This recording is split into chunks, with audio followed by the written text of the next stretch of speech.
Alors je fais suite à la vidéo J'arrête de faire semblant et je continue en fait sur ma lancée après avoir un échange avec une amie sur le thème j'arrête d'être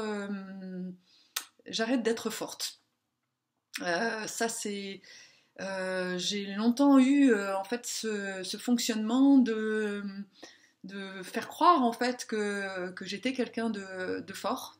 D'ailleurs, ma mère me disait tout le temps que qu'est-ce que t'es dur, qu'est-ce que t'es fort, enfin, voilà, qu'est-ce que t'es dur en fait. C'est vraiment ça que j'ai entendu très très souvent.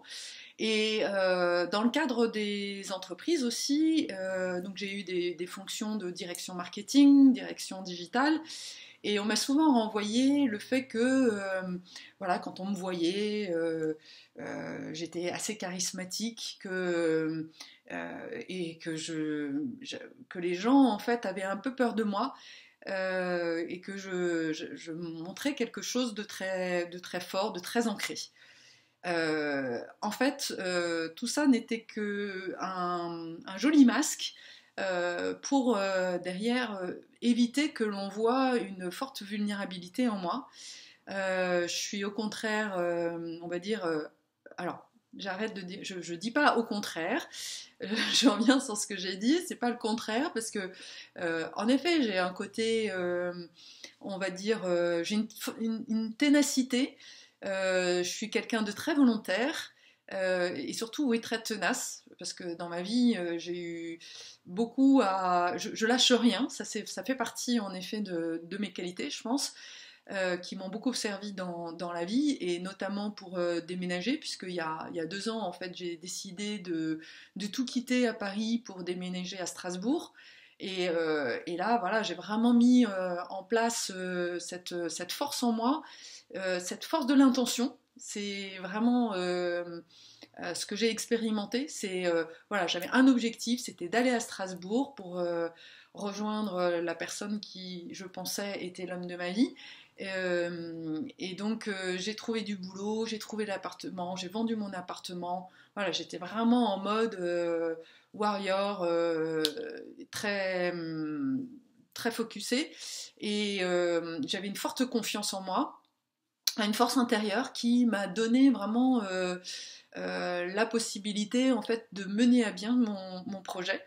Donc ça fait partie de moi en effet, mais à côté de ça, il y a aussi une partie hyper fragile, très vulnérable et très très sensible.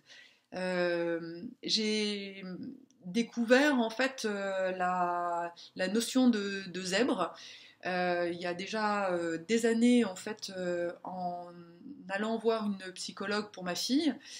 Cette psychologue en fait m'a transmis un bouquin qui s'appelle Trop intelligent pour être heureux, qui parle justement de ces caractéristiques de zèbre. Et donc cette sensibilité fait partie en fait de ces zèbres, même si j'aime pas mettre les gens dans des cases, mais j'avoue que je me reconnais assez bien dans ce côté zèbre, et qui est tout à fait multifacette, multi-paysage, et ce qui rend les choses d'ailleurs très complexes à comprendre, parce que voilà, il y a des fois j'ai l'impression d'être un peu schizophrène, quoi, de fonctionner de manière parfois un peu opposée justement, et ça fait partie de moi. Donc c'est ce que je souhaitais partager aujourd'hui. Donc ce côté soit parfaite, soit forte, pardon, pas soit parfaite, soit forte. Le soit parfaite, on traitera un autre jour parce que ça aussi, je connais bien. Le côté soit fort, c'est une espèce d'injonction que j'ai entendue dans mon enfance.